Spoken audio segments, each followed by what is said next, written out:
নমস্কার বন্ধুরা, সবাই কেমন আছো, কি করছো? প্রতিদিন দেখো ডিনারের থালি তোমাদের সাথে শেয়ার করতে পারি না, প্রতিদিন হয়ে ওঠে না জানো তো বন্ধুরা। দেখো এই রান্না বান্নাগুলো করলাম, এই রাত হয়ে গেছে, অনেক রাত হয়ে গেছে। আর দেখো ডিনারে কি কিনে নিয়েছি, ডিনারে নিয়েছি দেখো কড়াইশুঁটির কচুরি বানিয়েছি। আর এই রেসিপিটা তোমরা যদি দেখতে চাও আমার স্ক্রিনে দেওয়া আছে, দেখে নেবে। আর যদি জানতে চাও আমার কমেন্ট বক্সে কমেন্ট করো। আর দেখো আলুর দম বানিয়ে নিয়েছি।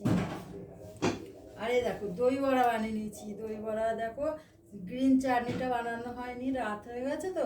আর টমেটম আর তেঁতুলের চাটনিটা বানানো হয়নি, ঝাল মিষ্টির চাটনিটা বানানো হয়নি। এই এই দই বড়ার রেসিপিটা আমার স্ক্রিনে দেওয়া আছে, তোমরা পেয়ে যাবে, কালকে তোমরা পেয়ে যাবে। হ্যাঁ, তো এই রেসিপিগুলো করেছি কেন বলো তো বন্ধুরা, আমার ছেলের জন্মদিন ছিল তো।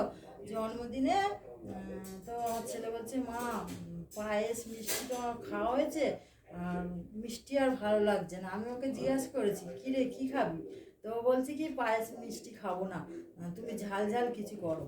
তাই আমি ওর আবদারে এই দেখো কড়াইশুঁটি কচুরি বানিয়ে নিয়েছি, আর এই আলুর দম বানিয়ে নিয়েছি, আর এই দই বড়া বানিয়ে নিয়েছি। তো আমার এই ভিডিওটা কেমন লাগছে, আর ডিনারে থালি সাজানোটা কেমন হয়েছে তোমরা কমেন্ট করে জানাও। ভালো লাগলে লাইক কমেন্ট শেয়ার করে দেবে, সাবস্ক্রাইব করে পাশে থাকবে। এবার আমার বাবুকে ডাকছি, বাবু আয়, চলে আয়, খেয়ে নিবি, আয়। টাটা, আসছি আবার একটা নতুন ভিডিও।